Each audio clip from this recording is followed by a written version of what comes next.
Hi, everyone, and welcome to the Gut Reset Summit. I'm your host, Dr. John Dempster, and today I'm joined by Sara Allen. And Sara holds degrees from both Duke University and the American University and is the executive director for Sojourn's Community Health Clinic.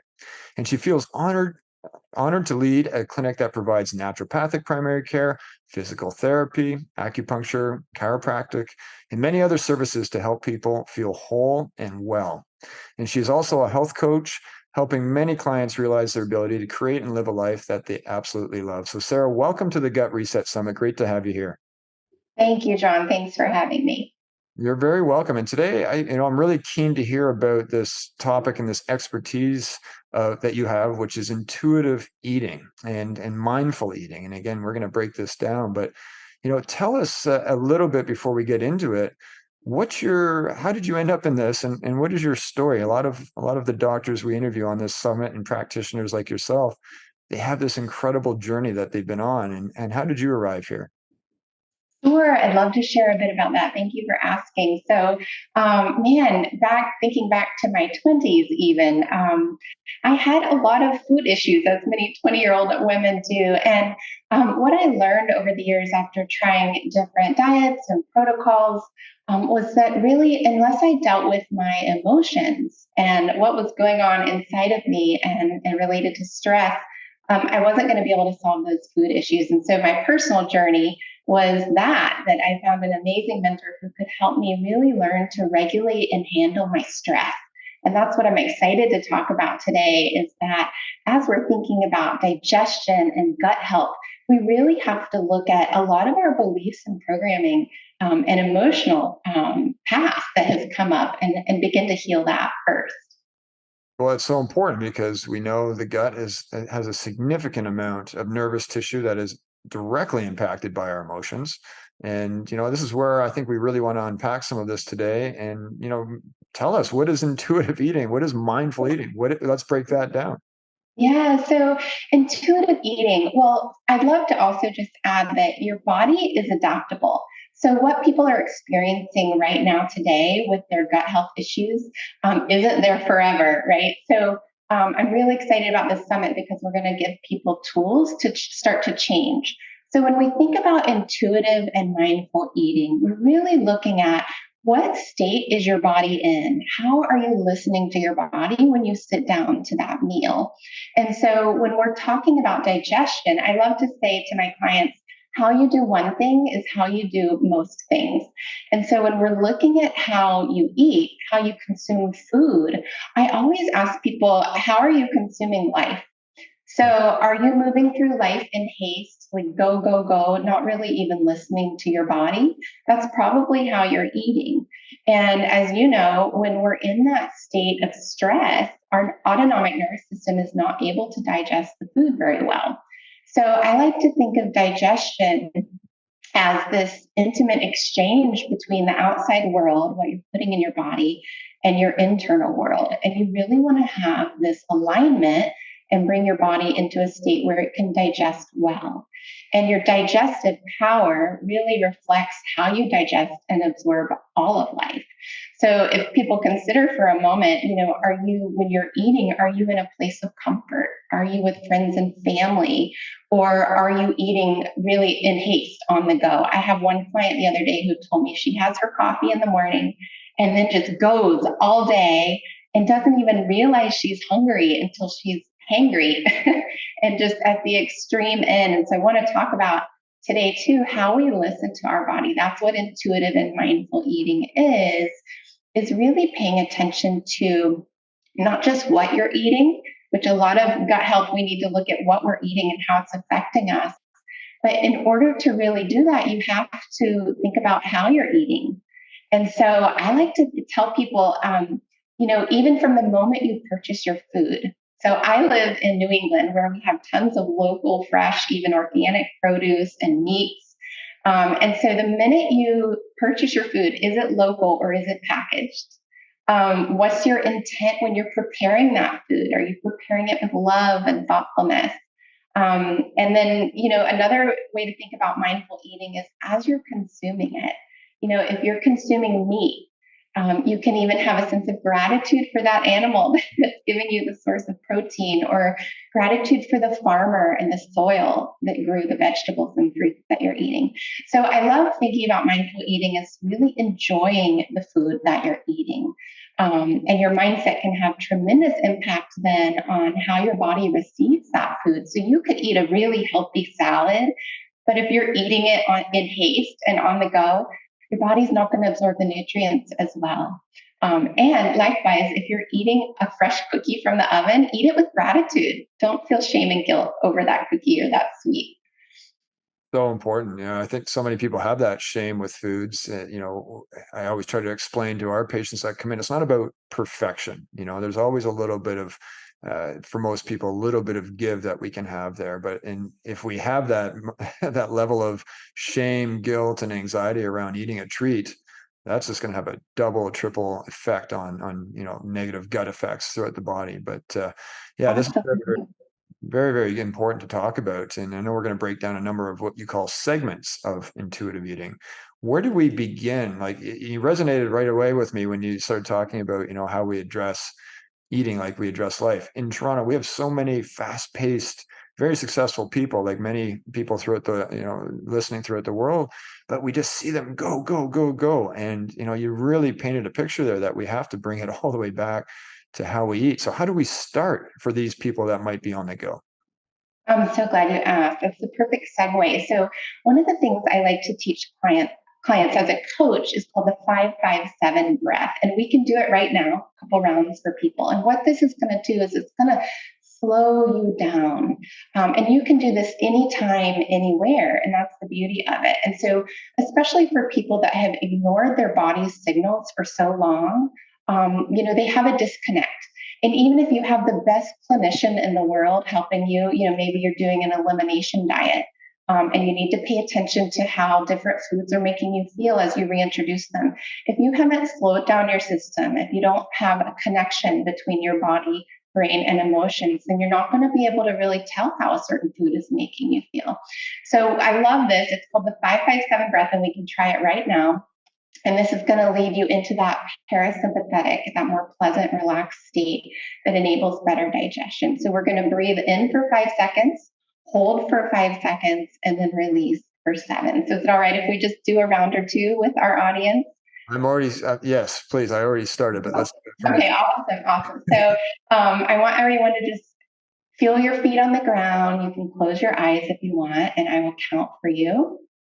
So we're going to breathe in, 2, 3, 4, 5, and hold, 2, 3, 4, 5, and exhale, 2, 3, 4, 5, 6, 7. We'll do one more. Breathe in, deep belly breath, 3, 4, 5, and hold, 2, 3, 4, 5, and exhale slowly, 2, 3, 4, 5, 6, 7.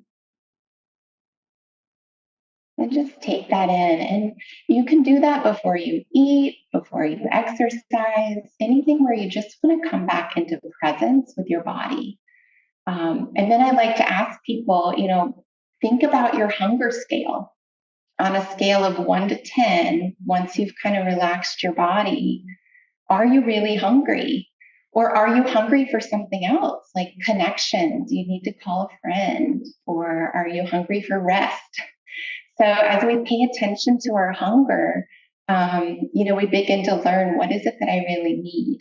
And you really want to start preparing your meals on a 2, between 1 to 10. If 10 is like you're so ravenous you could eat a cardboard box, you really want to start thinking about food at a 2. And then when you think about the fullness scale, as a coach, I help people think, where is it that I'm really feeling full? You want to stop it maybe at an 8. You don't want to get to that 10, 11, 12. And even thinking about the holidays coming up, I like to encourage people to honor your hunger and fullness. Slow down, especially in the holiday season, and honor that hunger and fullness that you're feeling. And the other really neat thing to do is to create menus for yourself that don't involve food. So I love having clients create a nourishment menu. So what is it that's going to nourish you beyond the food? Especially in the holidays, you've got time with loved ones, or maybe it's going to get a massage, or cuddling with your pet. And then also think about an adventure menu. We talked about when you eat that cookie to really enjoy it. And so with your adventure menu, what are some things that can break you out of your routine and kind of speak to that inner child that wants to play? I know a lot of times with gut health, we're trying to be really disciplined and eat the right things and do the right things. And that inner child in you is going to want to play a little bit. And so if you have an adventure menu of relatively healthy, safe, but playful things, then that can really help as well. That exercise is feeling so good already. I'm glad that we have these two major states of our nervous system. We have our fight or flight and our rest and digest, but you can't be in both at the same time. And so, do you find that this is a good way to switch you out of that fast-paced fight or flight and move you into that state of rest and digest? Absolutely. I do it anytime and the key is anytime you're feeling nervous or revved up, that fight or flight, the key first is recognizing that you're in that state. So for some people, they've gone through life at such a fight or flight state that it feels like normal to them. And they may say, oh, I'm not stressed. And so the first step is really recognizing, maybe the gut health issue is your sign that something's off and your body needs to slow down and come back into a restful state. What's the next step? What's the next segment that we look at? Yeah, so I think paying attention to your body's intuition really it's going to take a deeper dive. And so looking at our beliefs and programming is important. So anytime we're thinking about a habit change, if you will, you can kind of white knuckle it and willpower your way through a habit change. But it's likely that the underlying beliefs that drove that habit in the first place are going to pull you back like a rubber band. And so, what I like to tell people is you have to shift your entire ecology. And your ecology is the collection of beliefs that represent the underlying reasons for why you are where you are. And if you're feeling stuck, those underlying reasons are keeping you stuck. And it's usually with good reason. Your brain is doing the best that it can to keep you, in a sense, feeling safe and feeling a safe of belonging. And so that's where our habits have formed, is that our brain's trying to keep us safe. And so we have to give ourselves permission to go after and receive what it is that we really want. And so if you're wanting good gut health, you have to be willing to receive that. A lot of times clients have blockages. They know what the healthy behaviors are that they have to do. They know that they want it, but they get stuck in realizing that if they receive what they really want, it can make a person feel vulnerable, or it can make you feel like once I get what I want, then there's nothing left to hope for. And so there's some underlying stuff going on that for people where they're feeling stuck. And so where you want to start, I think, is paying attention to your internal dialogue. So you want to start listening to your thoughts. Are you saying things like, oh, I always have to have coffee in the morning, or I never eat, fill in the blank? So those always never statements, that internal dialogue is really important to pay attention to with any habit change. Are you labeling foods good or bad? Again, that goes to our mindset. And so it's the key to shifting your habits around food is shifting those thoughts. So for example, if someone says, oh, I always fall off track, it's not even worth trying, I would encourage that person to think, okay, what's the underlying belief there? If you're always falling off track, is it maybe that you are rewarding yourself because you feel like nobody else will reward you? So you may as well have that pint of ice cream. What's the underlying belief that's making you fall off track? And when you can address that, you can then begin to shift it and say, I do have the support that I need. It's not all on me. So that's just one example of some thought patterns that you can shift at the core belief level. Another one I love is someone who might think, oh, I can never eat such and such food. And so maybe that's stemming from a belief of, oh, I have to be perfect. I can only eat certain things, or I'm not worthy of, enjoying that cookie or whatever it is. And so identifying those beliefs is what's going to help the habits shift more permanently, because the whole goal with habit change is that you want to shift habits so you don't have to think about it so hard. And if we focus only on the habit without changing the belief, then you're likely to fall back. So when you're thinking about constant gut issues, this could be a sign for some people that it's not only digestive stress, but it's stress in other areas of their life. And so getting to the root of that can help. And I like to remind people, just remember to breathe and speak kindly to yourself. And then realize that you do have a choice. Your body is adaptable, and where you are now is not where you have to stay. Powerful. And we hear a lot about different therapies that can help shift people's patterns and mindsets. For example, cognitive behavioral therapy comes to mind. Like, what are some of the actual techniques that you teach people to do this with? Like, I find it's uh, if we tell patients, okay, this is why we do it, that's very, very empowering. But then we also want to know, how do we do it? Is there a Yes, set of tools that you provide? yes, I love the tools. And as a coach, two or three of my favorite tools. One of them is EFT tapping. Ah, So if you Google it, you can learn all about it. But it's based on the same meridian points, some of the same meridian points used in acupuncture. And so as you're tapping these certain points, you're saying the negative statement that has come to your mind, and it's helping your body, again, to kind of scramble the negative emotions that are tied up around that thought, because you're engaging the body. That's the key. You have to engage the body with any kind of thought or habit change. So EFT tapping is a great one. There's another practice I use with clients called mental rehearsal. And it's similar to visualization, but it's more tactile. So you're imagining stepping into the body that you want to have. And so for clients who are struggling with gut issues, I would have them imagine walking into a restaurant that you love, or sitting down to a meal with friends, or grocery shopping without worrying about what you have to eat, without having to look at a list of things that you can or can't eat, and feeling the joy of cooking and feeling what that feels like in your body. So mental rehearsal is another one. And then one other practical one that I just learned about recently is, before you sit down to a meal, really just check in with yourself and rank your stress level 1 to 5. So if it's a 1, great. You can have compassion while you eat that meal. It means you're not very stressed at all. If it's a 2 or 3, you're going to want to ask yourself, how do I feel? And articulate it, say it out loud. I feel sad that I had a bad day. And then you can add on to that, but I'm grateful that I have a meal to eat, that I have food in my house that to eat. And so begin just labeling things can really help. And if you're at a 4 or 5 stress level, you can do the same thing and realize there might be an unreasonable expectation going on in you. Again, that deeply held belief of like, my unreasonable expectation is that I have to be perfect. I have to have the perfect meal plan. I have to have perfect gut health. And instead, saying gently to yourself, you know what? I can show up exactly where I am, and I know I'm going to find the support that I need. And I will not judge myself. I will not judge others. And I know that this will pass. And so, as we begin to acknowledge what we're feeling instead of just stuffing it down or eating it away, it brings you into attunement within your own body.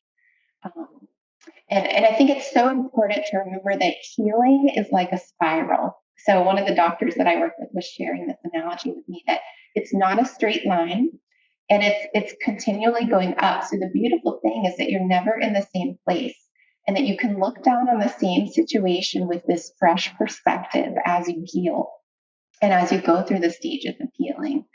And this will enable you to be in a centered place within your body and at ease, because you know that it's a continual process, and you begin to be at home in your own body. And then new pathways are possible, which is really exciting. And I also just want to remind people that there's nothing wrong with you. I know that when health issues come up, especially chronic conditions, it can feel really depressing, and that's normal. But there's nothing wrong with you. And because you're here in this summit, you're seeking the right kind of help. And I'm so glad that you're putting on this event to give people the tools and strategies to heal. Thank you. And I love what you said about the spiral. It's such a powerful way of thinking about this. It's not a static, linear journey. It is constant Mhm. movement. It's about progress, not about perfection. We're going to have up days, we're going to have down days, but as long as that trajectory is moving upwards, that's the idea. So that's such a great way of putting it. Now, I know you've helped so many people with various gut issues.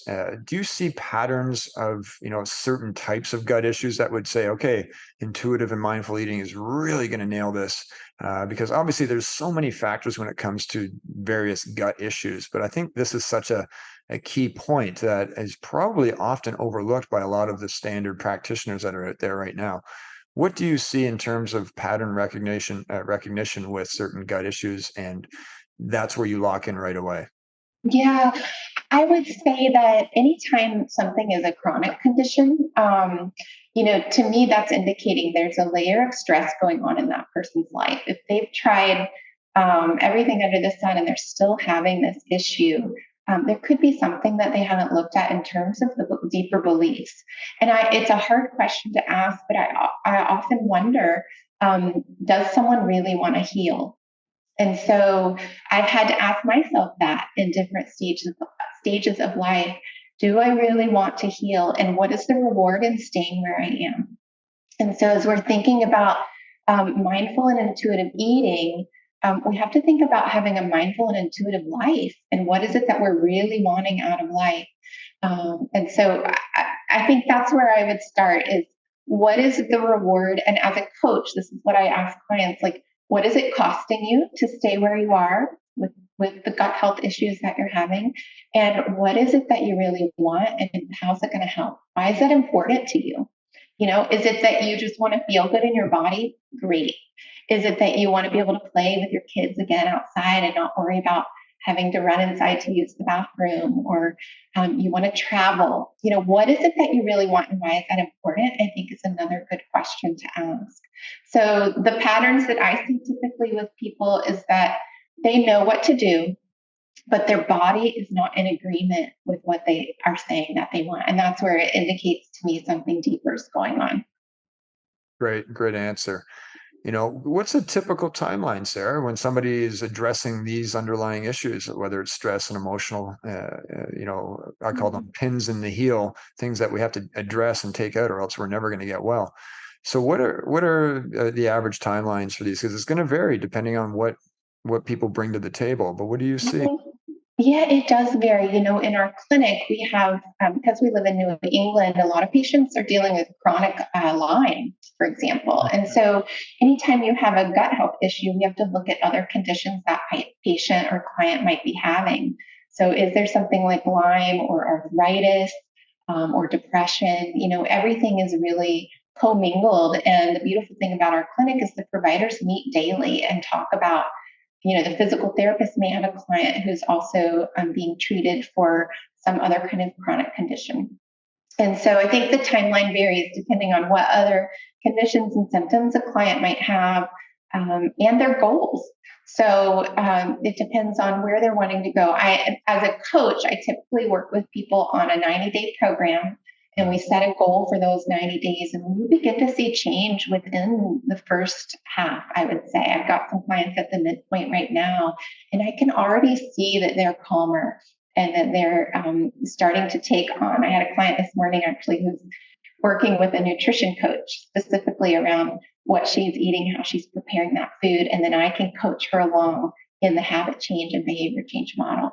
So I think the beautiful thing about health is that it's never over, right? So you could be in a better place in 90 days than you are now, and then maybe there's another health or life goal that you want to achieve, and we can always be growing and changing. I think too with anything health related is to celebrate the small victories. So week by week, I've done that mental rehearsal with clients, and they feel immediate relief.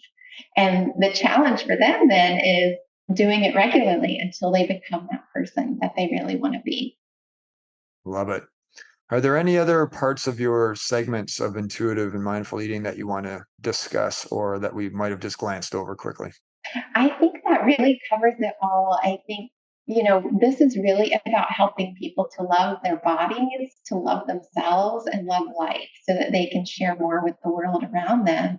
And I know that when gut health issues are at play, it can make you just not feel good. And so I just want people to know that there's nothing wrong with you and that you've got this amazing community of support because you're in this event. So use the tools, take them, try them out. And I love John, how you're always saying it's about progress, not perfection. And so each day, take a small step for yourself. Choose yourself first. And remember to breathe and speak to yourself with kindness. And you always have a choice. I love that. Yeah. And you know what? I know we're talking about gut health specifically today, but what you do impacts all aspects of health. So whether you have low energy, you're in pain, you've got other issues, skin issues, whatever it might be, I'm sure these are very vital and fundamental tools that can help anybody along their healing journey. They really are. And I think that people will find as you begin to eat the right foods, the foods that are good for your body will crave those foods. Mm. I did just want to add that I know that sometimes I'll be craving something like carrots and I think maybe my body needs some vitamin C. But as you're listening to your body, as you are eliminating the more processed and sugary foods, your body will begin to thank you and crave what is good. You do bring me to one more question. Is like, what's the difference between craving sugars, for example, and your body telling you that you need that? So, how do you distinguish between a craving that doesn't serve you? Now, I think we can all agree that those foods are the ones that we are supposed to be avoiding. But when you're listening to your body and those cravings are so hard, whether it's for coffee, whether it's for sugar, and you name, insert whatever that might be. How do you distinguish that? And are there any tools that we can utilize to help us with that? Yes, I love that question because sometimes our body is craving nourishment and as long as we acknowledge where that's coming from, you can go ahead and indulge in that. So like in the winter, you think about you're really probably going to crave warm comfort foods, right? And I would just add, as you're thinking about intuitive and mindful eating, the key there is to understand why you're wanting that food and again just acknowledging it. So that's a great question. If you're craving something, ask yourself, what is it that I really need right now? And if it is something like connection, you can call a friend.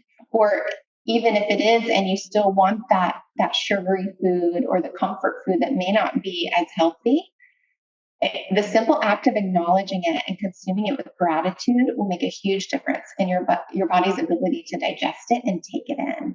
And it builds trust within your body to be in that dialogue and say, you know what, here's what I'm really wanting right now. And I'm going to enjoy it. And knowing that I can pay attention to how it makes me feel too, right? So maybe the next morning you don't feel so good after you had that particular food. And you can acknowledge that too and say, you know what, it was worth it in the moment. And next time, maybe I'll make a different choice.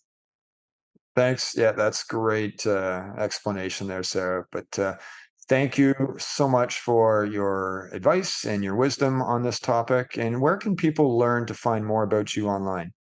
Sure. So our clinic, the clinic that I lead, you can visit sojourns.org. That's sojourns.org. And we have a wonderful store online where people can order supplements and some of our private label supplements were crafted specifically by our practitioners. And then if you want to learn more about my coaching, you can visit everydaytoextraordinary.com. Great. Well, thank you again for being here on the Gut Reset Summit, and please continue with all the great work that you're doing. Thank you so much, John. It was my pleasure.